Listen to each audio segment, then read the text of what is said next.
Good morning students. Last class में हमने chapter 2 समाज शास्त्र में प्रयुक्त शब्दावली, संकल्पनाएं एवं उनका उपयोग में शब्दावली, संकल्पनाओं, प्राथमिक एवं द्वितीयक सामाजिक समूहों के बारे में पढ़ा। और आज हम बच्चों समुदाय एवं समाज अथवा संघ, अंतः समूह एवं बाह्य समूह, संदर्भ समूह, समवयस्क समूह, सामाजिक स्तरीकरण, जाति और वर्ग के बारे में पढ़ेंगे। बच्चों, सबसे पहले हम समुदाय का अर्थ जानेंगे।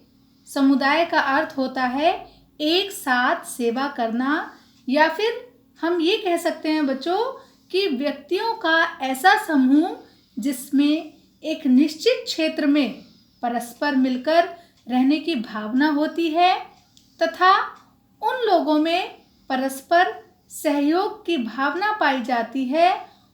और बच्चों, प्रत्येक समुदाय का एक नाम भी होता है और समूह के सभी सदस्यों में मनोवैज्ञानिक लगाव होता है। उनमें हम की भावना पाई जाती है। मतलब समुदाय में व्यक्ति सिर्फ अपने हित के बारे में नहीं सोचते, बल्कि अपने संपूर्ण समुदाय के लोगों के सुख और दुख का अनुभव करते हैं।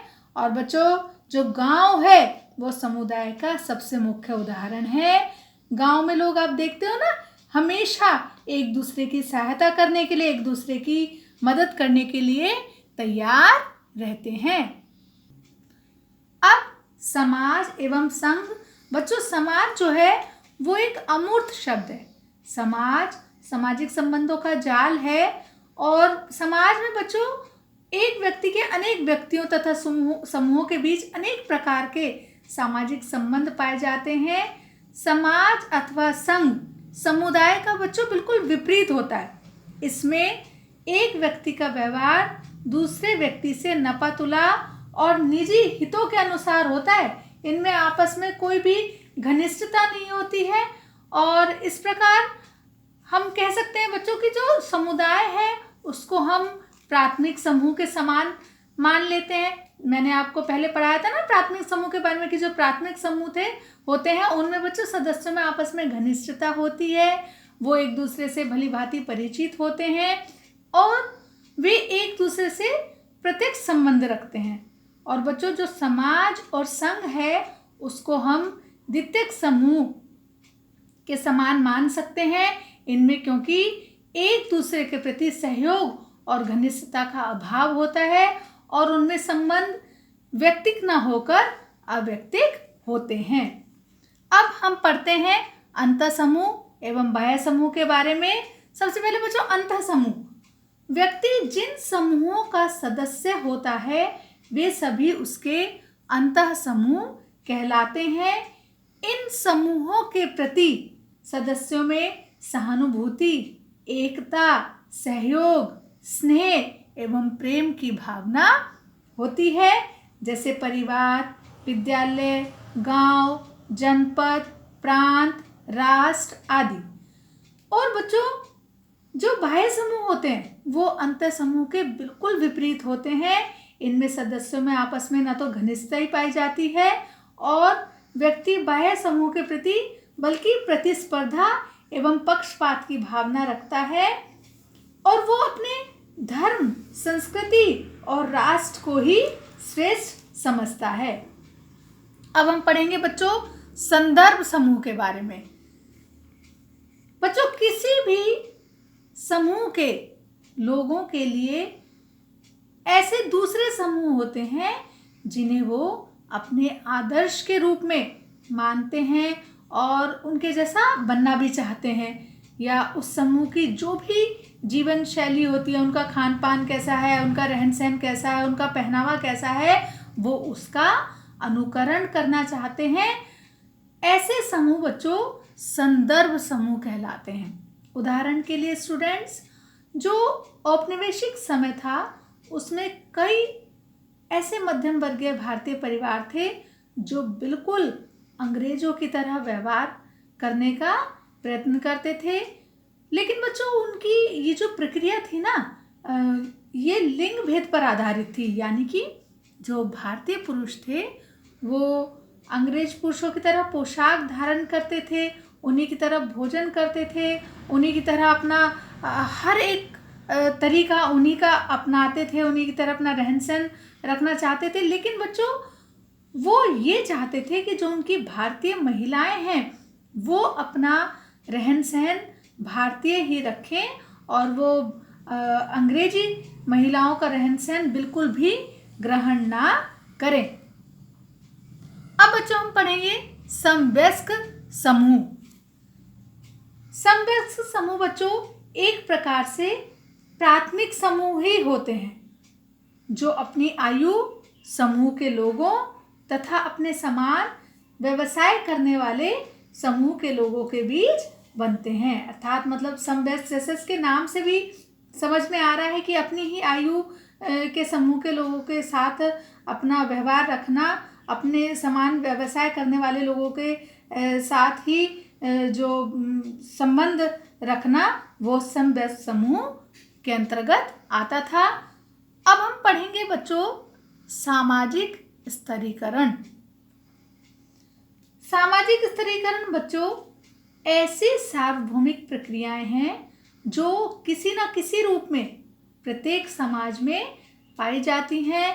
स्टूडेंट्स, हम में से प्रत्येक व्यक्ति किसी न किसी जाति तथा एक निश्चित आय वाले समूह का सदस्य होता है, जिसको क्या कहते हैं, वर्ग कहते हैं।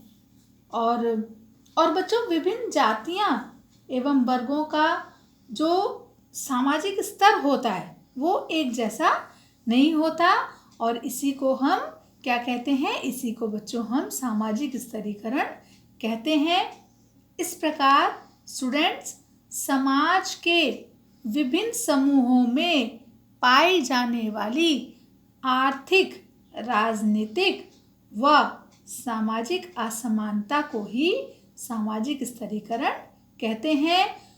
बच्चों ऐतिहासिक रूप में स्तरीकरण की 4 व्यवस्थाएं उपस्थित रही हैं, और वो 4 व्यवस्थाएं जो हैं वो बच्चों कौन कौन सी हैं, वो है दास्ता, जाति, संप्रदाय तथा वर्ग। My dear children, Bharatiya Samaj में जब हम अपने आस पड़ोस में ही देखते हैं तो हमें देखते हो ना कि जाति के आधार पर लोगों में क्या दिखाई देता है, ऊंच नीच का भेदभाव दिखाई देता है।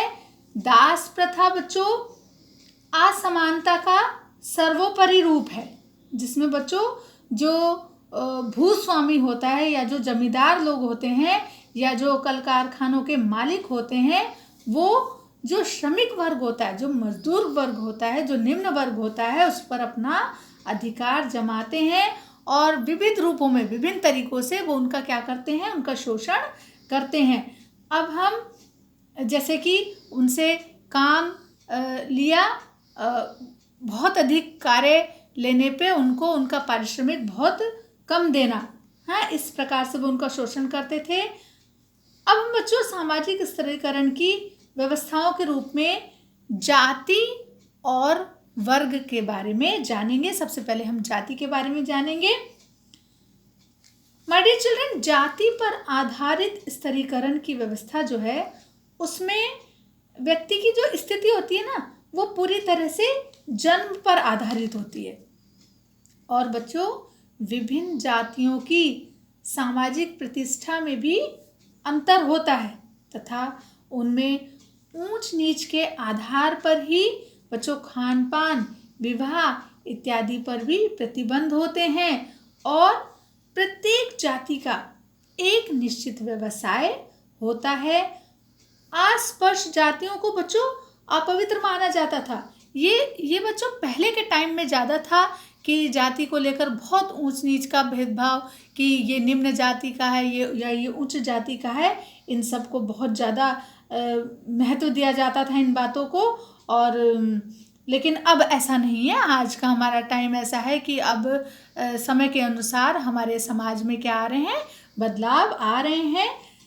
समकालीन भारतीय समाज में बच्चों जाति व्यवस्था में अनेक परिवर्तन हुए, लेकिन जो जातिगत भेदभाव हैं वो आज भी आंशिक रूप से देखने को मिलते हैं। अब पढ़ते हैं बच्चों वर्ग। जो वर्ग है बच्चों, जाति की तरह वर्ग भी सामाजिक स्तरीकरण का प्रमुख स्वरूप माना जाता है। वर्ग यानी क्लास अथवा श्रेणी, मतलब कैटेगरी। बच्चों जो सामाजिक वर्ग है ना, वो लगभग समान स्थिति वाले व्यक्तियों का एक ऐसा समूह है जिसमें सदस्य समूह के प्रति क्या होते हैं, जागरूक होते हैं। और विभिन्न वर्गों में बच्चों सामाजिक स्थिति भी भिन्न होती है। और बच्चों जो प्रसिद्ध समाजशास्त्री कार्ल मार्क्स हैं, उन्होंने तो वर्ग का आधार केवल आर्थिक उत्पादन के साधन ही माना है। जैसे कि फॉर एग्जाम्पल, जिन व्यक्तियों का समूह आर्थिक रूप से बहुत अधिक मजबूत है या संपन्न है, तो वो क्या कहलाते हैं, वो पूंजीपति वर्ग में आते हैं। और मार्क्स ने बच्चों दो वर्गों, पूंजीपति वर्ग तथा श्रमिक वर्ग को ही समाज में महत्वपूर्ण बताया है। स्टूडेंट्स, वर्ग जो है वो एक खुली व्यवस्था है जिसकी सदस्यता व्यक्ति को उसकी योग्यता व गुणों के आधार पर मिलती है। उदाहरण के रूप में बच्चों, एक श्रमिक का पुत्र शिक्षा के बल पर परिश्रम करके उच्च अधिकारी का पद प्राप्त कर सकता है। जैसे बच्चों, जरूरी नहीं है कि यदि एक व्यक्ति मजदूरी करता है, मजदूरी करके अपना बच्चों का पेट पालता है, भरण पोषण करता है, तो उसके बच्चे भी बड़े होकर, उसका पुत्र या उसकी पुत्री भी बड़ी होकर श्रमिक बने, ऐसा नहीं है बच्चों। एक श्रमिक का पुत्र भी अपनी योग्यता के आधार पर, अपनी मेहनत के आधार पर उच्च पद प्राप्त कर सकता है। फॉर एग्जाम्पल बच्चों, हमारे सामने ढेरों एग्जाम्पल हैं। आप